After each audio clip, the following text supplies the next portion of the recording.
pro-blacks and SJW idiots are going after Bruno Mars. They're accusing him of cultural appropriation. Now, cultural appropriation is when a person of a certain race does something that was started by another race. Now, Bruno Mars does mostly R&B music. And they're saying because he's not black, he shouldn't be allowed to do R&B music, which is completely idiotic. And there's been dozens of white R&B singers throughout history. So why are they singling out Bruno Mars for doing R&B music? And there's other people that are much more guilty of cultural appropriation than Bruno Mars. When I was younger, I used to support the pro-blacks, but over the last couple years, pro-blacks have turned into idiots. They took in everything that was good about being pro-black and turned it into a joke. Today's pro-black movement is a joke. They focus on the wrong shit. Bruno Mars is not oppressing anyone. Bruno Mars is not white.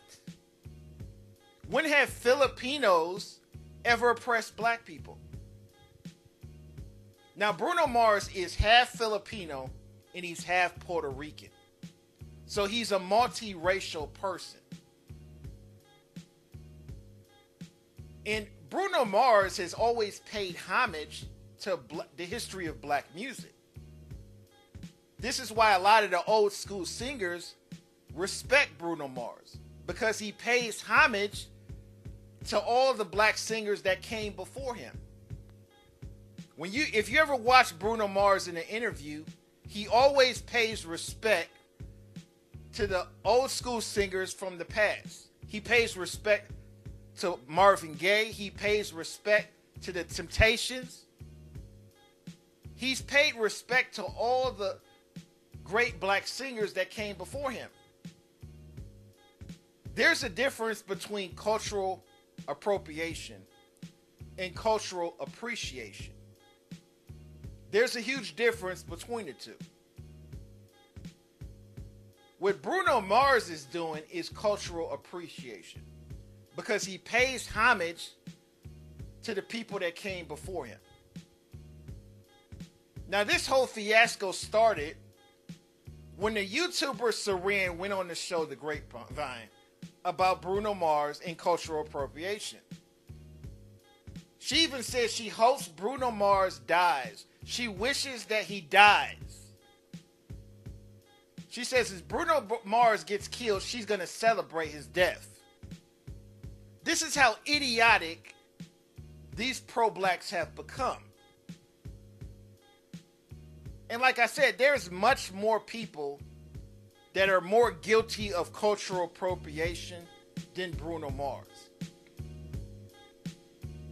The worst type of cultural appropriation is when a white person does black music and he doesn't pay homage to the people where he got that music from. He doesn't pay homage to the history of the music. Like you see a lot of the newer rappers today who don't respect the old school rappers from 20 and 30 years ago. You got a lot of the younger rappers today who will say Tupac and Biggie wasn't shit. That Tupac and Biggie were overrated. You got a lot of the younger rappers doing that. That's disrespectful because you're not paying homage to the history of the music. And when you're not paying homage to the history of the music, that's when it turns into cultural appropriation. Bruno Mars has never done that. Bruno Mars has always respected the history of black music. He's always respected the history of R&B. He's always respected the history of hip-hop. So it makes no sense to go after Bruno Mars when there's other music artists that are actually white who are doing much worse than what he's doing. I think what a lot of these white rappers saying the N-word in their music is cultural appropriation.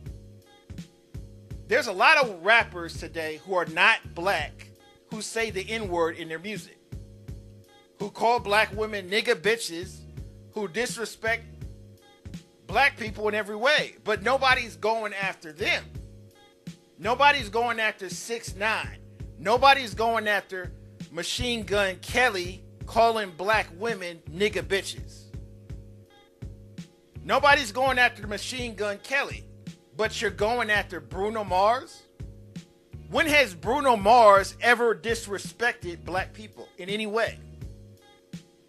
Bruno Mars has never disrespected black people in his music. But there's a lot of white rappers, there's a lot of white singers that have disrespected black people in their music. This is why it makes no sense to go after Bruno Mars. It's like you're singling out him and completely ignoring the fact that there's numerous other artists that have done much worse.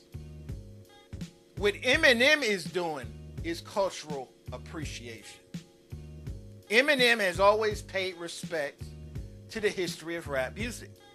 He's never disrespected the history of rap music. This is why I've never had a problem with Eminem producing rap music. I've never had a problem with him. The reason why people were against Vanilla Ice is because Vanilla Ice never paid homage to the history of rap music. And a lot of these rappers do not pay homage to the history of rap music. And this is when it turns into cultural appropriation. I think what a lot of the newer rappers are doing is just beyond idiotic. They're actually making rap music, they've turned rap music into a joke. They've turned R&B music into a joke. Another white artist that I respect that did black music is Tina Marie. I think Tina Marie is one of the greatest R&B singers in history. And the reason why Tina Marie got so much respect from black people is because she always paid homage to the history of black music. I remember I did a top 10 list of the top 10 greatest female R&B singers in history. And a lot of black people were cussing me out because I didn't put Tina Marie in the top 10 list. I always thought she was a great singer, but I just didn't think she did enough in her career to be put in the top 10 greatest R&B singers. But there's a lot of black people in the comments section that were cussing me out, saying that I should have put Tina Marie in the top 10. That I should have put Tina Marie in the top 10 greatest R&B female singers. This is how much respect Tina Marie gets from black people. The reason why Tina Marie has never been accused of cultural appropriation is because she's always had respect for the music. She's always paid homage to the history of R&B music. And I put Bruno Mars in that same category. Now, somebody like Robin Thicke is committing cultural appropriation because Robin Thicke has never paid homage to the history of black music. He even stole some of Marvin Gaye's songs and didn't pay him royalties for those songs. So what Robin Thicke is doing is cultural appropriation. Now, if pro-blacks went after Robin Thicke, I could understand where they were coming from.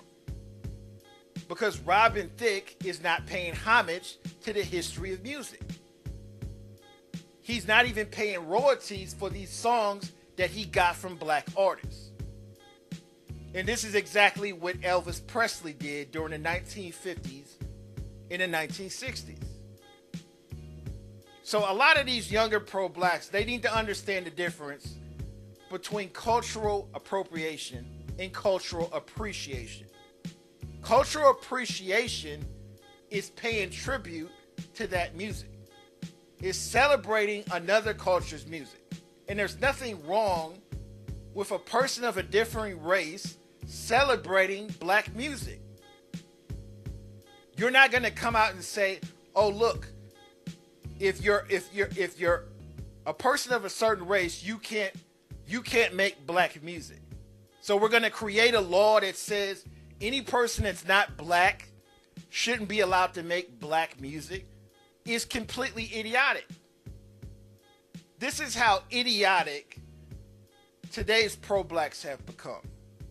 They've become so anti-white. They've become so idiotic to the point where it makes no sense.